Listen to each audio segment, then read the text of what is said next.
welcome to the second of four reviews. Up this time is a game called Mochi Mochi Boy. Uh, I'm presuming that the Mochi, I think the Mochi is the things that you rescue in this game. No, those are slimes. Mochi Mochi Boy is just the name of the main character who is particularly stretchy for some goddamn reason. Okay. But it's the only thing that saved him from being kidnapped by the devil, apparently. Right. Well, and he needs to rescue his friends from the devil. Right. I mean, this game is very quirky and, very Japan. Mm-hmm. I'm not exactly sure if that's the country of origin. It's very kawaii. I mean, it would make sense since, we got Mochi involved here. Mm-hmm. But, Yeah, but people in the U.S. know what Mochi is and are completely willing and able to make Japan-like cute things. Right. For whatever reason. Right, and we're not the only country that would seek to do that, either. Mm-hmm. Anyway, So who here is familiar with Snake? Yeah. Because this game has basically... Well, it doesn't have the exact mechanics of Snake, but it has pretty similar mechanics to Snake in that you are a very long thing, and you cannot cross over yourself, or you lose. Mm-hmm. Or at least you can't proceed. Though in this case, the goal of the game is to fill all of the areas on the... Actually, this version that Pettyfan is playing looks different than the one I played. Well, I mean, it should be noted that the original PC version was handled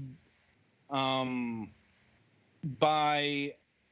Okay, so apparently it still got the developer of, I might be mispronouncing this, Pixel Teriyaki.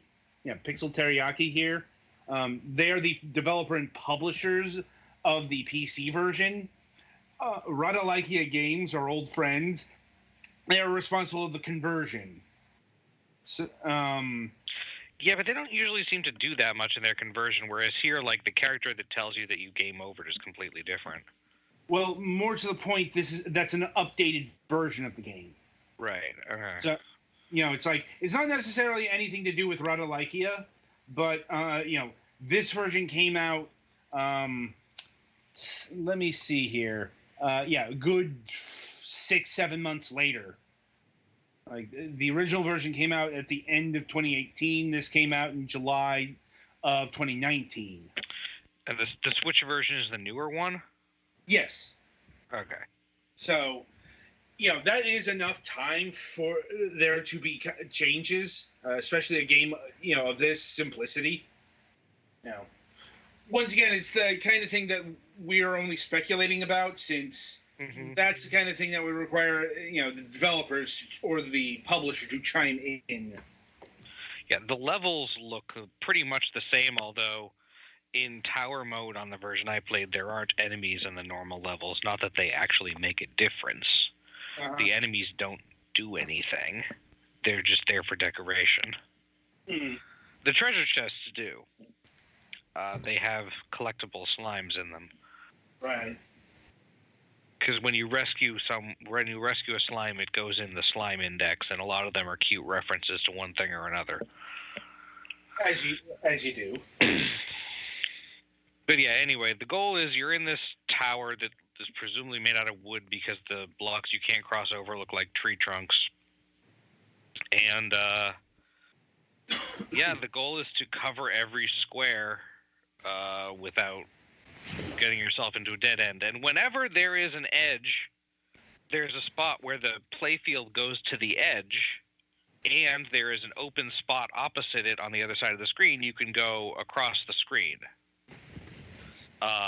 This is not always particularly clearly conveyed, but it's necessary for solving a lot of the puzzles.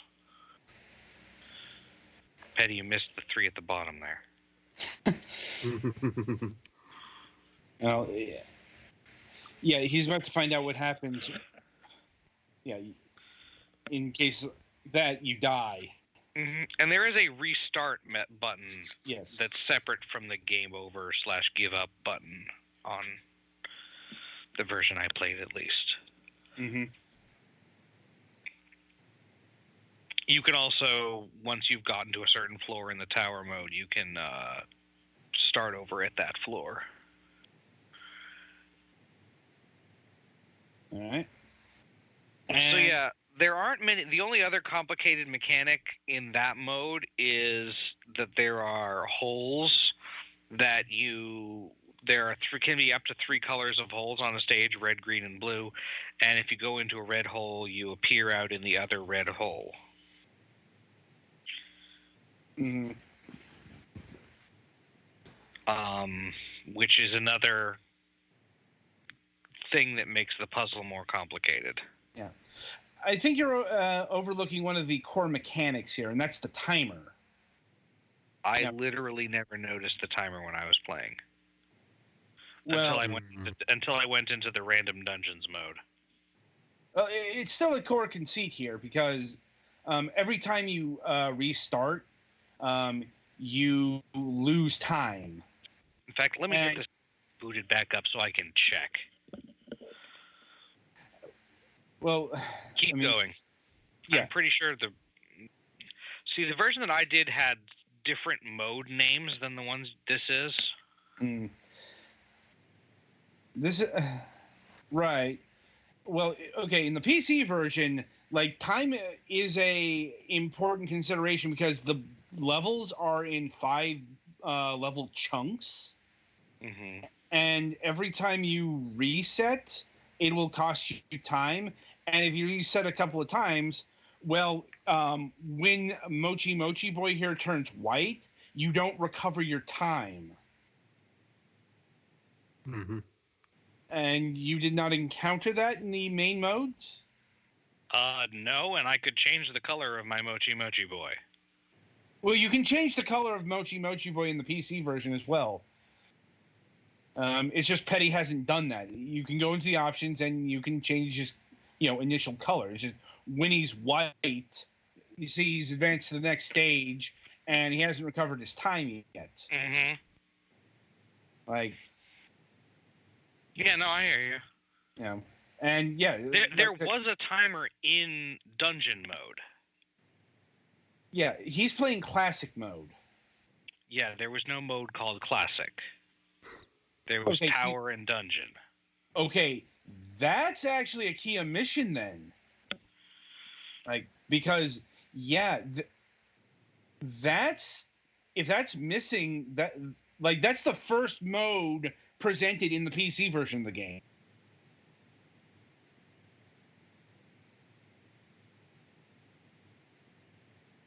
In this? Yeah, here Petty is cycling through all of the different modes in the PC version. See, yeah. There's classic, there's dungeon, traps, random, and the sprints. There were not that many modes. This is getting interesting. Indeed.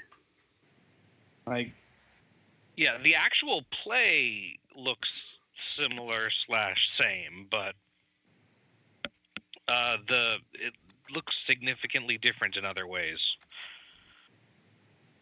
Sorry, I was doing something else, so I have to get my game booted back up. That's fine. That's fine. So yeah, I boot up the game. Uh-huh.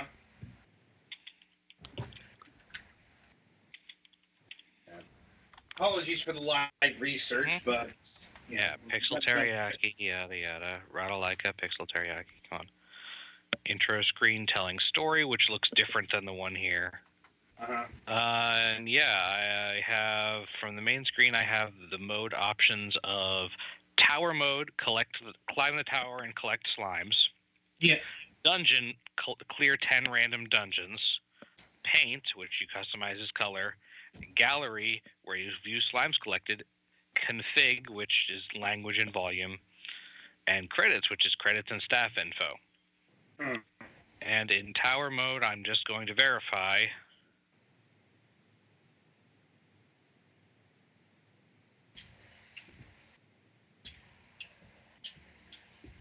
Yeah, there's no timer in tower mode. Yeah. Okay. Then we've got missing content in the console versions. At least, I assume that this is across the consoles because that's kind of how Rada like it works. Like, but oh, this is not the first time we've encountered this issue with some Radalikia ports. Warlock's Tower from last year, if I recall, had this issue. I know it was one of them, but yeah, now I'm glad we have the PC version here as well, because that. Yeah, no, and when I was playing in dungeon mode, it does have the time and the enemies and stuff that you're seeing on screen here, but it does not have those in tower mode. Yeah, what I'm saying is the Switch version is missing a few modes here. Like, it's missing not just classic mode, it's missing random from the sound of things. It's missing the sprint modes. I think the dungeon mode might be random. Like, or no, it's missing the traps mode. Which in dungeon mode there were the like spikes and the springboards and stuff, but they didn't seem to do much. But yeah, I'm just saying that's still missing content. Like, yeah, it's a little bit strange. Yeah, strange. That's kind of inexplicable. Like, because this really doesn't come across as the kind of game that should have content cut from it. You know? Like, and the aesthetics are significantly different too. So yeah, like, and once again, it's hard to say who or why that call was made, because we have how do I put this? Not necessarily two different versions, but maybe 0.5 different versions. That makes any sense? Like, yeah, and none of the versions seems to be like the Switch version seems to have updated aesthetics and some things, but it's definitely missing basically a gameplay mode. So yeah, I mean, on the other hand, at least in my encounter with Mochi Boy, this game is bereft of any sort of controller support, like, which is odd because this game. I didn't have any problem with that, so I don't know if they had to like. It's more an oddity than anything else. Just like, because I know Unity allows for controller support, and it's like, and all of a sudden it's gone missing. I will say that without not that the puzzles are generally super hard and complex, they just require a bit of foresight, but there's definitely very little like stress to make sure you're doing stuff right without the timer, because you can just start over. Yeah. Oh yeah, and another thing, if you take too much time, the enemies go from friendly to hostile, and they drain your time. Like, that's what the enemies do. That would explain the enemies, because I never had them really do anything. Well, that's the thing. The timer is a central mechanic, and to have a mode that's missing one of the central mechanics there is kind of shitty. I'm actually kind of stunned that this was allowed. Because, you look at the PC version here, and it's not all modes, but like the first mode, the classic mode is with the timer, not front and center literally, but it's a core part of the gameplay.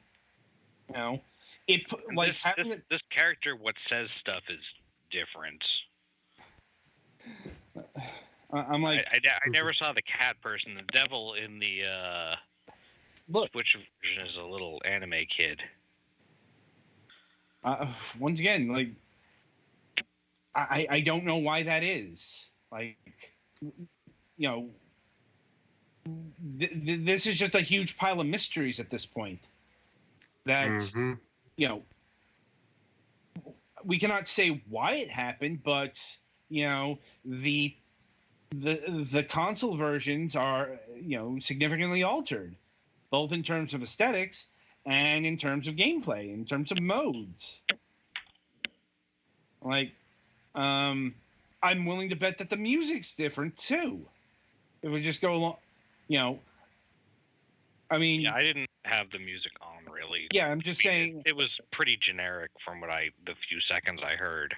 Yeah, it's pretty saccharine. It's the kind of music you would expect from this. It it's pretty forgettable in the PC version as well. I'm just saying, given everything else here, I wouldn't be surprised if it was different here too. From what I'm seeing on YouTube's, the PlayStation version is in fact the same as the Switch version in terms of the modes and stuff. And the well, I mean that's kind of how I know that's what we expected. I just wanted to check and make sure. Yeah, it's like Radalaikia develop its ports pretty much simultaneously. Like it's not always a simultaneous release, but the game like the PlayStation 4, the Xbox, and the Switch versions, and the Vita versions. Like Radalaikia Games is still developing for the Vita in 2020. Now it's kind of shocking, but there it is. But yeah, this has just become a head scratcher, and it doesn't go into the price as well, because we have different price on both versions.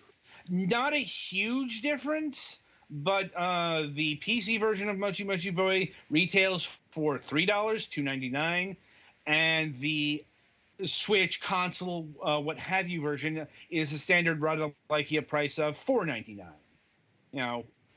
It's the difference of $1, but it's still there. Like, and in my own estimation, I'd say go with the PC version. It's got more content. It's got a slightly cheaper price. Actually, probably the lack of timer is probably why they took out the enemies in the tower mode, because they don't do anything if you don't have time. Probably. Well, anyway, porting issues aside, what's your what is your final thoughts on Mochi Mochi Boy? I thought it was a fun time killer. I personally would probably prefer the mode with no time pressure. But having the mode with time pressure available is also, important for people who like more challenge or whatever. So, right. Like I personally wasn't a big fan of doing snake puzzles under a time thing, because these things can be very exacting, and you go off one space and you're fucked. Mm-hmm. But that's because you can't undo your thing if you if you fat finger a button or something. You have to yeah, it's like, well, if you go to the undo, you've got to pay a price. Right. That's another part of the interplay of gameplay and that the timer provides. Mm-hmm. So yeah. It's just a bit slippery to get a grip with this, but yeah, I thought Mochi Mochi Boy was a good puzzle game. Not my cup of tea, but it's good, and I'm just scratching my head over the changes here. All right, so that'll about do it for this review. Be sure to tune in after the break, as we will be reviewing Bouncy Bullets for the PlayStation 4.